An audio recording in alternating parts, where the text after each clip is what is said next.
Bien-aimés dans le Seigneur, bonjour.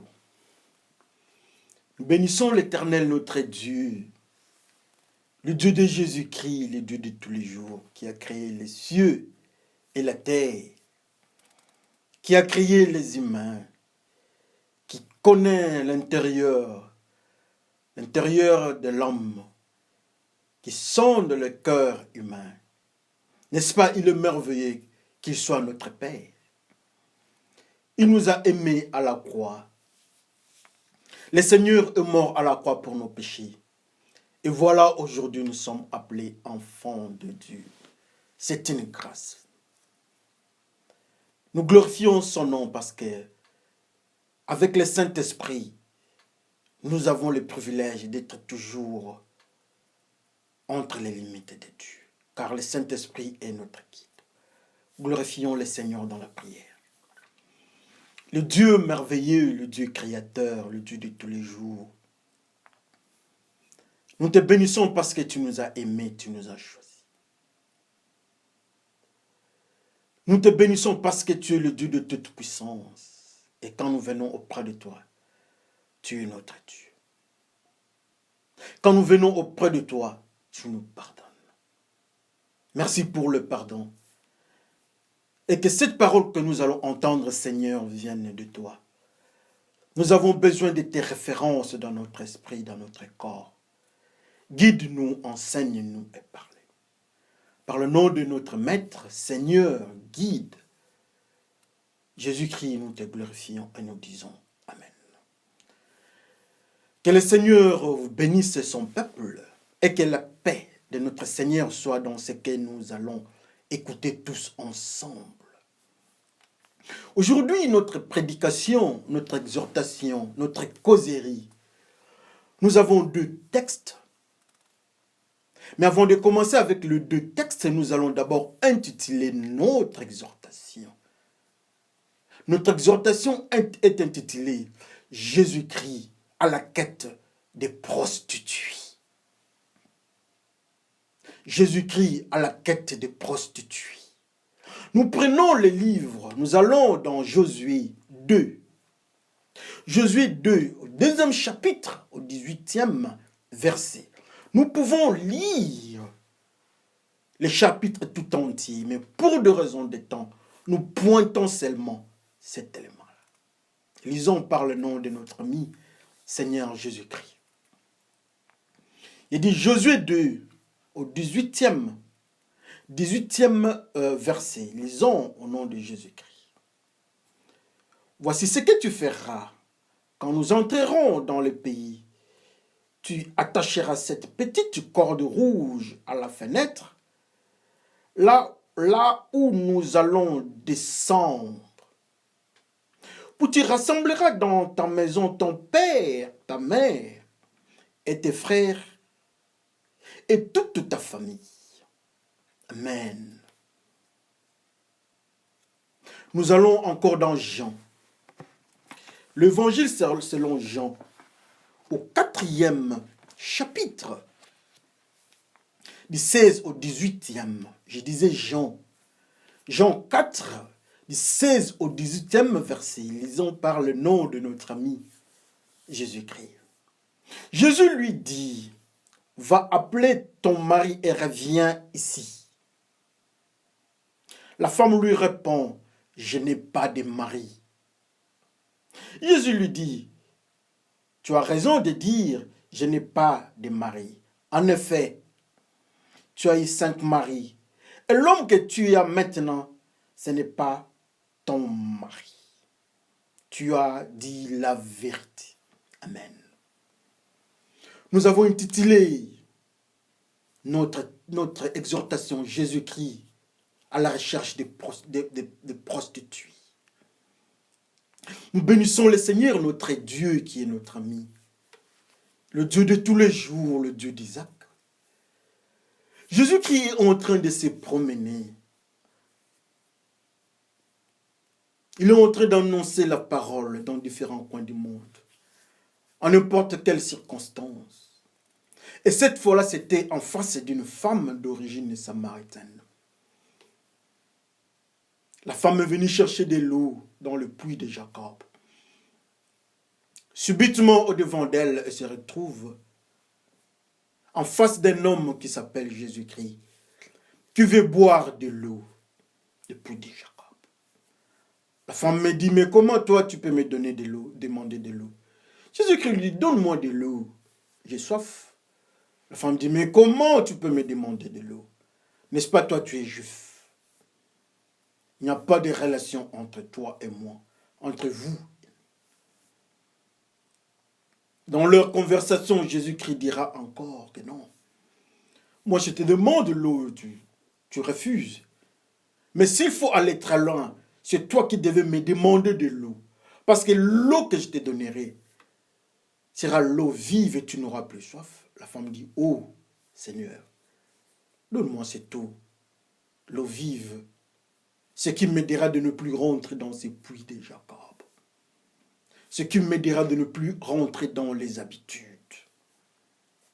Le maître lui dit, ok, va chercher ton mari. Va appeler ton mari et tu reviens ici avec ton mari. La femme dit que non, je n'ai pas de mari. Jésus-Christ dit, tu as dit vrai. Ce que tu dis, c'est la vérité. Même celui qui est là-bas, le cinquième, tu as déjà 5. Et celui qui est là-bas n'est même pas ton mari. La femme est surprise. La prostituée samaritaine est surprise. Quand nous regardons dans cet intérieur, quand nous entrons entre les lignes, nous ne remarquons, on ne parle pas de la prostitution. Mais on parle de nombre de maris. N'est-ce pas, c'est une prostituée, cette femme. Les enfants d'Israël quittent l'Égypte, 40 ans dans le désert. Moïse, Aaron sont tombés dans le désert, enterrés. C'est Josué qui a le commandement. Jéricho doit tomber. 2 espions sont entrés à Jéricho. Ils se retrouvent au niveau, à l'intérieur de la ville. Ils sont pourchassés. Ils entrent dans la maison de Rahab, qui est Rahab. La Bible nous dit que Rahab est une prostituée. Rahab parle bien avec ces gens-là. On fait une alliance de couleur rouge, la corde rouge. Effectivement, quand ils sont rentrés, ils ont respecté l'alliance. Jésus-Christ est un grand ami. Jésus-Christ est Dieu, Jésus-Christ est le Saint-Esprit. Jésus-Christ est Jésus-Christ, il est le Maître. Il se retrouve au-devant de la femme samaritaine. La femme de la Samarie, cette femme en difficulté morale. Cette femme qui n'a pas de mari.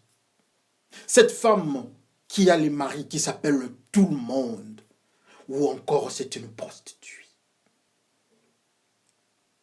Elle est en difficulté. Elle ne sait pas rester avec un mari. Elle n'a pas de position fixe dans la société.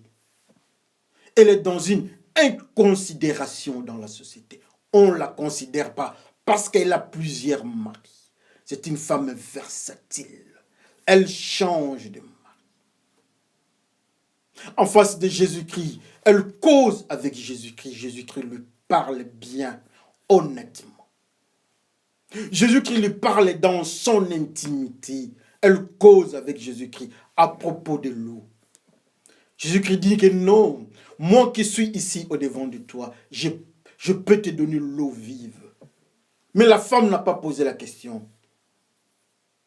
Comment l'eau vive existe? Comment l'eau vive, à quelle dimension chimique? Comment la formule de cette eau vive? La femme n'avait pas posé la question, mais elle veut avoir l'eau vive. Jésus-Christ dit que moi, je suis l'eau vive. Et l'eau vive parle à la femme. L'eau vive entre dans le cœur de la femme, dans la vie intime et morale, dans la chambre, dans la vie privée de la femme. Combien aujourd'hui? Combien aujourd'hui, quand la parole de Dieu veut entrer dans notre vie intime, dans notre vie privée, nous disons c'est ma vie privée. Combien aujourd'hui, la parole de Dieu reste dans le mur de l'église. La parole de Dieu reste dans les livres qu'on appelle Bible. Quand on lit, on ferme la parole de Dieu et la parole de Dieu reste là. Combien aujourd'hui, quand nous lisons la parole de Dieu, ça reste là où nous avons lu. Mais cette femme autorise à ce que l'eau vive qui est Jésus-Christ entre dans sa propre vie, frères et sœurs. La vie de cette femme n'est pas une vie propre, c'est une vie malheureuse. C'est une vie sale, avec plusieurs maris. Si c'était un de ces jours, dans notre vie présente, dans cette femme, dans sa maison, on trouverait des condoms, de la saleté. On trouverait des mauvais films pornographiques. On trouverait des photos pornographiques, beaucoup d'adresses. On trouverait d'autres choses, je ne sais pas citer. Mais dans cette femme-là, Jésus-Christ trouve que la femme avait plusieurs maris, nommés en série, le premier, le deuxième, le troisième, le quatrième, et il y a le cinquième. Comptons chez nous dans la maison, nous avons combien de maris? La parole de Dieu qui est Jésus qui entre dans la vie de cette femme qui est une prostituée. La femme ne peut pas résister. Jésus-Christ qui n'a ni mur, Jésus-Christ qui n'a pas de limite, entre dans la vie de cette femme. Dans le livre d'Ézéchiel, on nous dit que les anciens font l'idolâtrie. Dans leur bouche, ils disent, Dieu nous a laissés, Dieu nous a abandonnés. Ceux qui étaient avec Moïse dans le désert, ils disent, Moïse est parti, fais-nous un autre Dieu. Mais là, Jésus-Christ est présent. Il entre dans la vie de cette femme-là et trouve l'intimité profonde de la femme. Est-ce que Jésus-Christ peut entrer dans notre vie? Si oui, est-ce que nous pouvons ouvrir pour qu'il entre? Je t'avais vu quand tu étais sous le figuier, l'homme sursaute. La femme ne peut pas sursauter. La femme regarde et ne comprend plus rien. La parole de Dieu touche sa vie intime. Aujourd'hui, combien la parole de Dieu ne nous touche plus? Nous sommes insensibles. La femme ne sait ni à gauche, ni à droite. Elle est au-devant de Jésus-Christ. Et Jésus-Christ fait son diagnostic de la vie de la femme. Jésus qui entre dans la profondeur de la vie de la femme. 5 hommes. Oh Jésus-Christ, que tu entres aussi dans ma vie, moi pauvre. Viens aussi dans ma vie, regarde ma vie, tu vas trouver aussi des maris, moi qui suis un adultère, une prostituée. Si Jésus-Christ entre dans ma vie aujourd'hui, la colère, la brutalité, l'orgueil, le mensonge,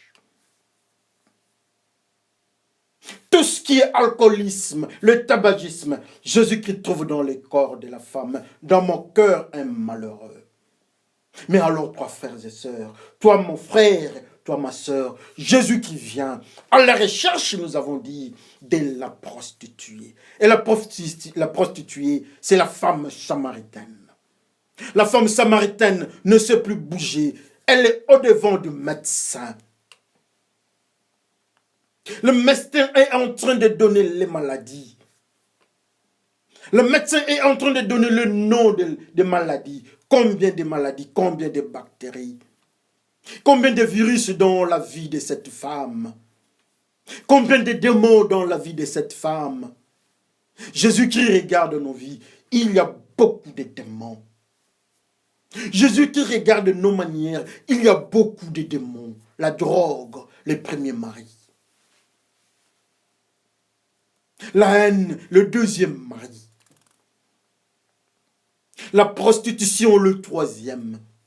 La haine, empoisonnement et tout autre. Nous avons différents types d'arbres. Il y a de ces arbres-là qui donnent 5, d'autres 10, d'autres 15, d'autres 20, ainsi de suite. De la même façon, nous avons différents types de démons que Jésus-Christ appelle nos maris. C'est avec ces démons-là que nous nous prostituons. Souvenez-vous, Dieu dit aux enfants d'Israël que Jérusalem est une prostituée. Alors nous autres, nous nous prostituons avec quel type de démon? Jésus-Christ est en train d'entrer dans la vie de cette femme, faire le diagnostic. 5 hommes. Jésus-Christ en face de ces fous, en face du possédé, Jésus-Christ trouve une multitude, une légion. Mais alors quand Jésus-Christ vient au-devant de toi, quand la parole de Dieu vient au-devant de toi, est-ce que tu ouvres la porte? Est-ce que tu peux rester au-devant de Jésus-Christ? Que Jésus-Christ t'énumère, ou bien Jésus-Christ énumère ce qui est en moi. Les relations impures que je suis en train de faire. Tu as 5 maris, même celui que tu as maintenant. Tu as quel type de mari tu as alors? Elle en avait 5, il y a un 6e. Alors moi j'ai combien? Et toi tu es au 40e mari. Quel malheur! La femme prostituée. Quel malheur! Jésus-Christ cherche la femme prostituée. Il est en face de la femme prostituée. Son nom, c'est toi. Son nom, c'est lui. Son nom, c'est moi. Nous tous, nous sommes dans la prostitution spirituelle. Nous nous prostituons. Nous sommes partis très loin. Nous avons touché à un autre mari. Nous sommes partis très loin. Nous avons cherché d'autres maris. Jésus-Christ qui est notre mari. Cette femme samaritaine ignore Jésus-Christ. Il dit que tu es un prophète. Oui, Jésus-Christ est un prophète, mais ça ne représente rien devant Jésus-Christ. Jésus-Christ, c'est lui le mari. La femme ne connaît pas son mari parce qu'elle a plusieurs maris. Et toi, tu connais ton mari. Jésus-Christ, c'est le mari, c'est l'époux. Mais au-devant de la prostituée ne reconnaît pas l'époux. Quel malheur. Parce qu'elle en a plusieurs. La prostituée a plusieurs références conjugales. Nous avons pris beaucoup de maris. Nous nous sommes comportés en femme samaritaine, la prostituée. Comme conséquence, on ne sait plus identifier l'époux. Quel malheur. Mais Jésus qui vient au-devant de la femme, avec amour, il fait le diagnostic. Il parle à la femme et la femme comprend. Jésus qui parle à la femme accepte. Jésus qui parle à la femme est dénudée, elle est nue au-devant de Jésus-Christ. Elle ne peut plus cacher quelque chose. Sa vie intime est mise à nu au-devant de Jésus-Christ, la parole de Dieu. Combien de fois aujourd'hui, nous nous cachons au-devant de la parole de Dieu? Ça, c'est une fausseté. Nous pouvons nous cacher au-devant des humains. Nous pouvons faire semblant au-devant des diacres responsables de l'Église. Mais au-devant de la parole de Dieu, qui est Jésus-Christ, qui est le Maître, nous ne pouvons rien cacher. Vous avez 5 maris. Vous avez eu 5 maris. Même celui qui est là, il n'est pas votre mari. Mais vous êtes avec lui. Jésus-Christ dit, mais le mari que tu as à la base, ce n'est pas ton mari. Alors le mari que tu restes, le comportement, les habitudes que tu présentes, est-ce que ça vient de Jésus-Christ? Si tu dis que tu es la femme de Jésus-Christ, tu dois avoir l'éducation conjugale de Jésus-Christ. Cette femme n'a pas l'éducation conjugale de Jésus-Christ. Jésus-Christ trouve un comportement conjugal autre que ce qui est pour sa femme, l'Église. Même celui qui est là-bas n'est pas ton mari. Alors toi, celui qui est avec toi dans la vie spirituelle, l'adultère n'est pas ton mari. Le mensonge, c'est Jésus qui est le mari. Il cherche la prostituée. Quelle grâce aujourd'hui. Jésus-Christ vient me chercher moi. Quelle grâce. Jésus-Christ est en train de chercher une personne. Quelle grâce. Pourquoi chercher des pasteurs? Pourquoi menacer des pasteurs? Pourquoi menacer ceux qui ont la responsabilité à l'église? Jésus-Christ cherche la prostituée. Jésus-Christ est en train de traiter la prostituée. Et la prostituée s'est humiliée au devant de Jésus-Christ. Dieu approche les humbles. La femme devient humble. L'humilité est le pouvoir et la puissance. L'humilité est le fruit du Saint-Esprit. Voilà, cette femme présente l'humilité. Il y a le premier fruit qui est sorti dans cette femme. Ça s'appelle humilité. Elle s'humilie au devant de Jésus-Christ. Cette femme s'humilie, accepte qu'elle n'est pas mariée. Oh, le Saint-Esprit est entré dans cette femme. Le premier fruit, ça s'appelle humilité. On reconnaît mes enfants par leurs fruits. Et voilà, cette femme en face de Jésus-Christ, elle devient l'enfant de Dieu. Il y a l'humilité qui sort comme fruit en elle. Alors nous nous disons que nous sommes enfants de Dieu, en face de Jésus-Christ. Qu'est-ce qu'on trouve comme fruit de Dieu, d'enfant de Dieu?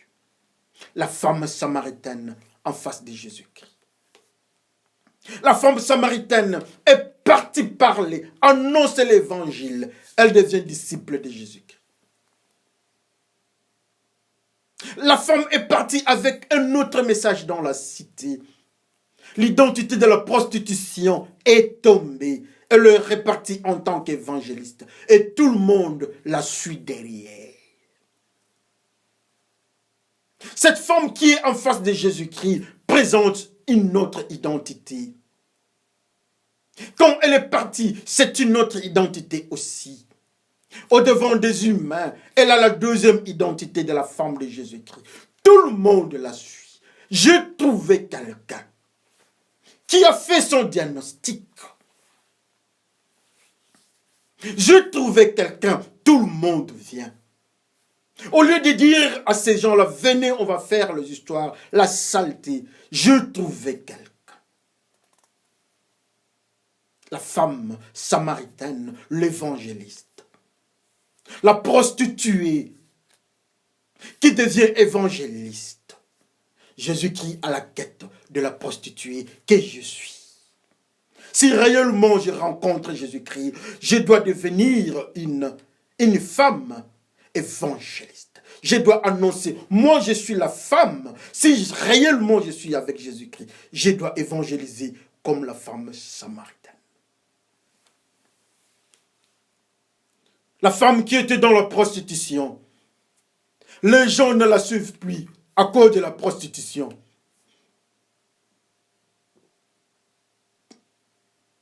Les gens ne la suivent plus à cause de sa vie de la saleté. Mais on remarque le fruit de Dieu. On remarque une lumière. On remarque une femme avec une nouvelle identité, la femme de Jésus-Christ. Tout le monde suit cette femme-là. Et leur contrée est délivrée. Et Jésus-Christ est entré dans cette ville-là à cause du fruit que la population a remarqué dans cette femme samaritaine. Oh, Jésus-Christ cherche la prostituée. Pas pour rester avec elle, mais pour délivrer la prostituée. Et quand on est en contact avec Jésus-Christ, il y a le fruit qui s'appelle l'humilité. Et Jésus-Christ est entré dans cette ville. Et Jésus-Christ est entré dans d'autres vies à cause de l'évangile de la femme samaritaine. Rahab voit les autres. Rahab regarde en face d'elle. Il y a des espions. Elle pouvait commencer à se déshabiller. Une femme prostituée adultère. Cette fois-là, ce n'est pas l'adultère. Elle est au-devant des gens qui sont purs. Purifiez-vous. Elle est au-devant des gens qui suivent la parole de Dieu. Rahab ne sait plus résister au-devant de la parole de ceux qui sont envoyés par le Dieu d'Israël. Rahab ne parle plus de l'adultère, de la fornication. Rahab change de côté, elle fait une alliance. Comme conséquence, elle est marquée avec la marque du sang de l'agneau. Rahab change d'identité. La Bible ne nous dit jamais. Quand Rahab est entrée dans la vie des Israéliens, on ne nous montre pas les enfants. On ne parle plus de la vie de Rahab. Rahab change de comportement. Rahab est entrée dans la société israélite. Elle est confondue. On ne parle pas de Rahab avec sa famille à cause de son évangile.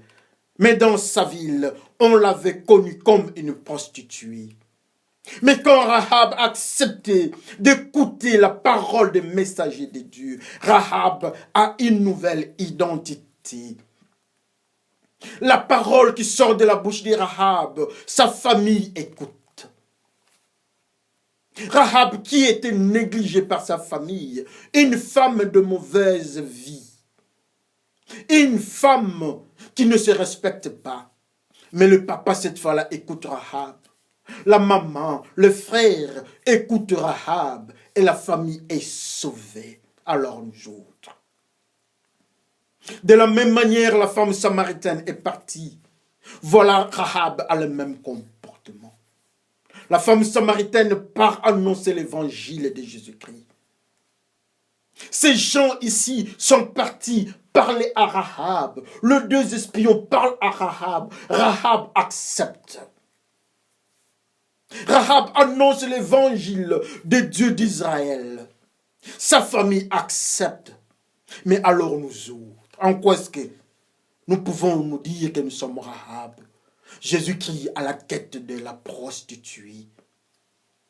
Le Dieu d'Israël à la quête de la prostituée. Ils sont venus. Ils disent à Jésus-Christ, regardez, nous avons trouvé cette femme en plein adultère. La prostituée, l'adultère. Mais Jésus-Christ dit, écoutez, si vous n'avez jamais commis de péché, si vous n'êtes pas adultère comme elle, commencez à la condamner. Tous se sont rendus compte qu'ils étaient adultères. Ils étaient tous adultères. Ils étaient malheureux. Ils étaient pécheurs. Ils ont fui. Au lieu de s'humilier au devant de Jésus-Christ, la femme est restée seule, humiliée. La femme est restée seule au devant de Jésus-Christ. Cette femme-là est encore là. Son nom, c'est toi. Prends la place de cette femme-là. Aide-moi aussi à prendre la place de cette femme-là. Allons parler aux autres que celui qui a gardé la femme prostituée, la femme adultère, est encore là. La mort ne va pas nous atteindre. La mort, c'est le diable.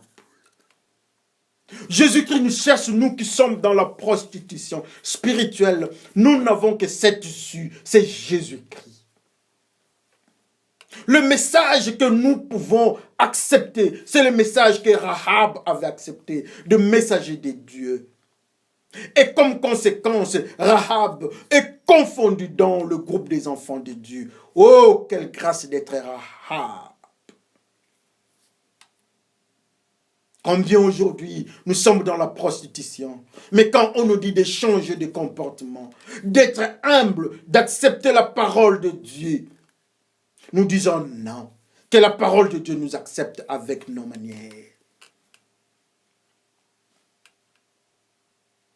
Quand on nous dit de changer de vie comme Rahab, nous ne voulons pas.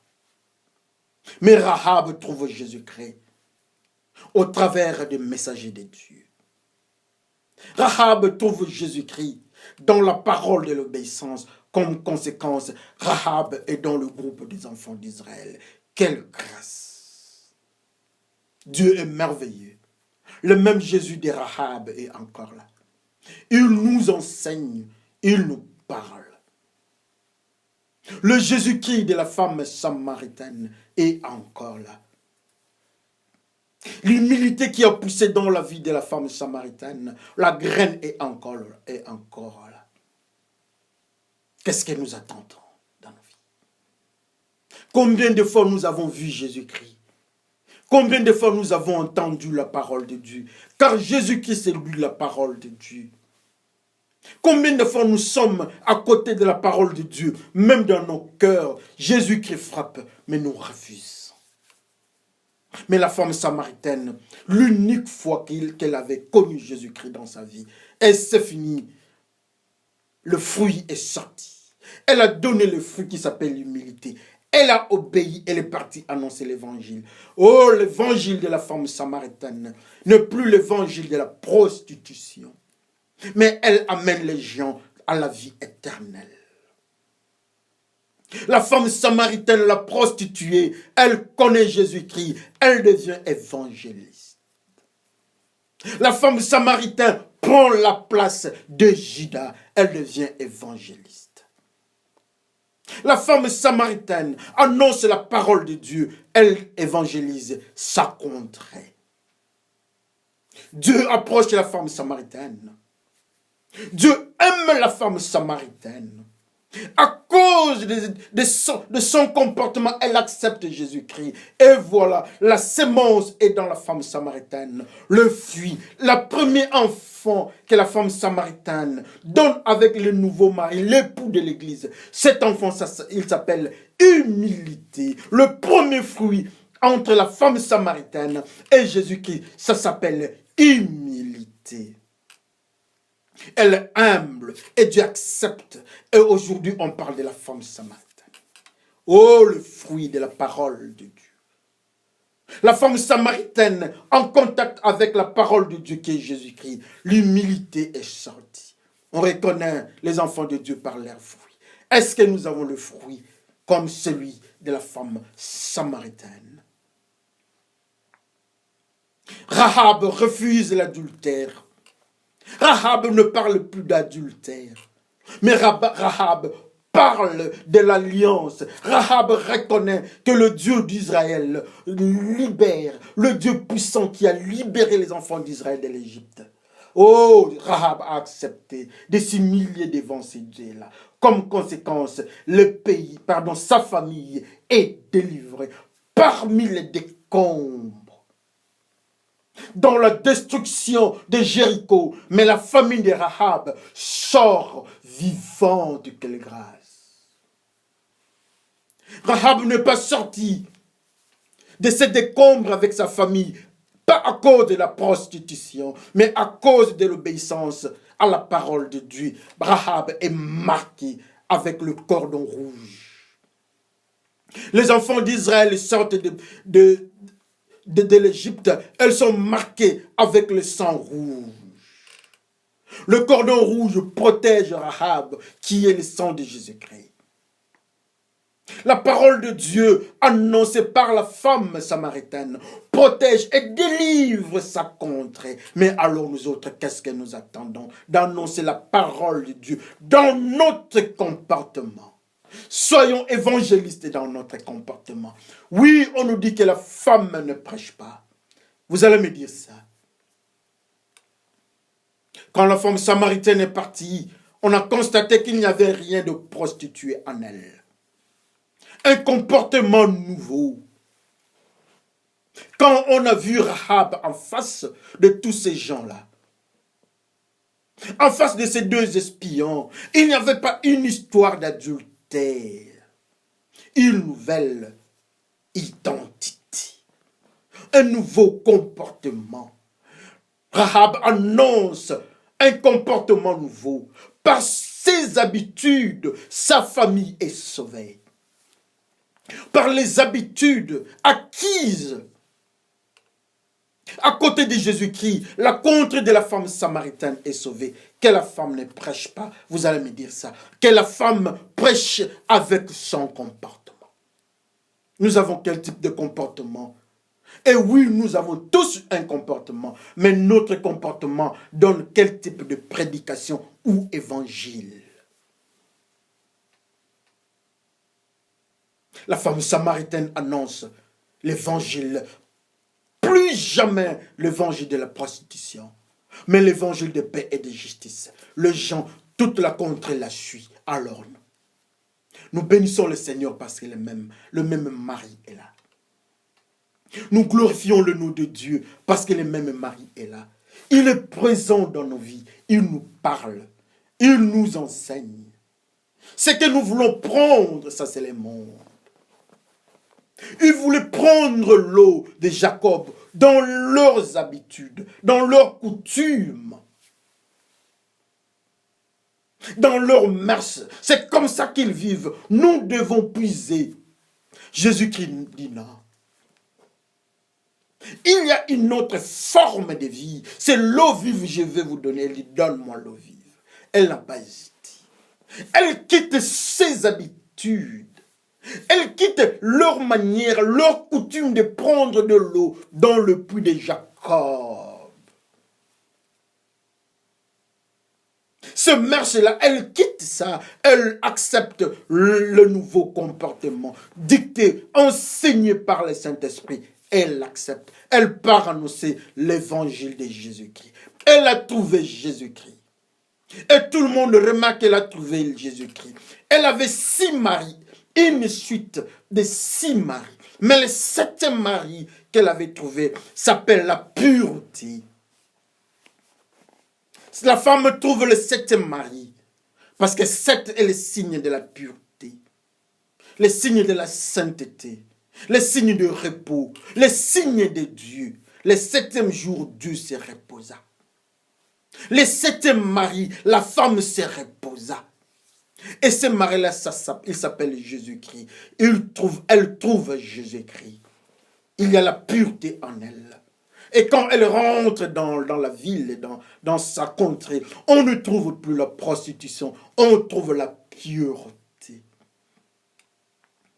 On accepte la femme Rahab, la prostituée, on l'accepte. Elle accepte la parole des messagers de Dieu. Elle devient pure. Elle a entendu la voix. La foi vient de ce qu'on entend. Les justes vivront par la foi. D'où vient la foi? La foi vient de ce qu'on entend. Et ce qu'on entend vient de la parole de Dieu. Alléluia. Cette femme entend la parole de Dieu, annoncée par les messagers de Dieu. Cette femme accepte cette parole. La foi grandit. Elle est justifiée à cause de cette parole. Et cette parole, c'est Jésus-Christ qui justifie Rahab. Et Rahab est dans le monde israélite. Rahab devient israélite avec sa famille. N'est-ce pas, nous disons que nous sommes israélites. N'est-ce pas, nous disons que nous sommes greffés. Nous sommes mis dans la famille des Israélites. Et Rahab, la prostituée, est aussi là-bas. Mais seulement à cause de ce qu'elle avait fait. Seulement, il y a une condition. La condition est simple. Laissons le péché. La condition est simple. Laissons la prostitution. La condition est simple. Fuyons. Acceptons les messagers de Dieu. Le messager de Dieu, c'est le Saint-Esprit. C'est la parole de Dieu qui est dans la Bible, dans nos cœurs. Acceptons ça, nous serons comme Rahab. Nous serons confondus dans le peuple de Dieu. Nous serons marqués, comme dans le livre d'Ézéchiel. On doit frapper l'église, le temple, avec toute la ville. Mais ceux qui étaient de Dieu étaient marqués. Ils sont marqués. Rahab est marqué. Ils sont marqués. Les enfants d'Israël en Égypte, ils sont marqués. Ils sont marqués. Caïn est marqué. Mais quel type de marque? Vous allez me dire que vous êtes aussi marqués. Oui, dans le livre d'Apocalypse, on parle aussi d'une marque. Mais ce n'est pas une marque de pureté. Caïn est marqué, ce n'est pas dans la pureté. Mais Rahab est marquée pour dire qu'elle a laissé. Elle a laissé la prostitution. Elle a accepté la parole de Dieu.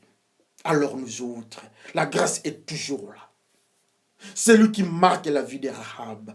La couleur rouge de Rahab. On donne ça à ceux qui travaillent dans la maison de Dieu. Ceux qui sont dans les sacerdoces. On leur donne la tenue rouge. On donne à Jésus-Christ la robe rouge. Aujourd'hui, c'est ton tour aussi de prendre cette marque rouge. Parce que nous étions prostituées et nous sommes mis à part pour Dieu. Nous avons la robe lavée par le sang de notre mari. Parce que nous avons accepté les maris. Parce que nous sommes retrouvés par les maris. Jésus qui retrouve la femme samaritaine, elle a la robe rouge. Elle est l'épouse. Elle est la mariée. Elle est l'église. Jésus-Christ trouve Rahab. Rahab est marquée. Jésus-Christ trouve les enfants d'Israël en Égypte. Ils sont marqués. Aujourd'hui, la marque est encore là, au-devant de toi. La marque viendra dans ta vie pour que tu sois comme Rahab, pour que tu sois comme la Samaritaine. Et moi aussi, la marque est au-devant de ma vie. Que le Seigneur m'aide pour accepter cette marque. Que je sois dans la logique de la femme qui est retrouvée, la femme prostituée qui est retrouvée par le maître. Que le Seigneur bénisse son peuple. Prions le Seigneur. Dieu de gloire, Dieu de bonheur, Dieu d'autorité. Nous élevons ton nom parce que tu es merveilleux. Tu es le Dieu de tous les jours. Nous te remercions. Que cette parole que nous avons entendue, tu es à la quête, à la recherche de la prostituée. Je suis une prostituée adultère. Seigneur, je viens au-devant de toi. Aide-moi à quitter. Aide-moi, Seigneur, à me maintenir au-devant de toi comme la Samaritaine. Aide-moi à accepter ta parole comme Rahab, afin que je sois dans le monde israélite, afin que je sois dans le peuple de Dieu. Merci pour cette parole. Merci Saint-Esprit pour cet enseignement, exhortation. Par le nom de Jésus qui Père, nous te glorifions. Que tu te souviennes de tous ceux qui vont entendre cette parole. Car la Bible nous dit que la foi vient de ce qu'on entend. Et ce qu'on entend vient de la parole de Dieu. Père, par le nom de Jésus-Christ, nous t'élevons. Nous disons Amen. Merci parce que vous êtes Rahab. Vous n'êtes plus la prostituée. Mais vous êtes Rahab, l'Israélite. La femme, l'épouse, la mariée. Que le Seigneur vous bénisse. À la prochaine.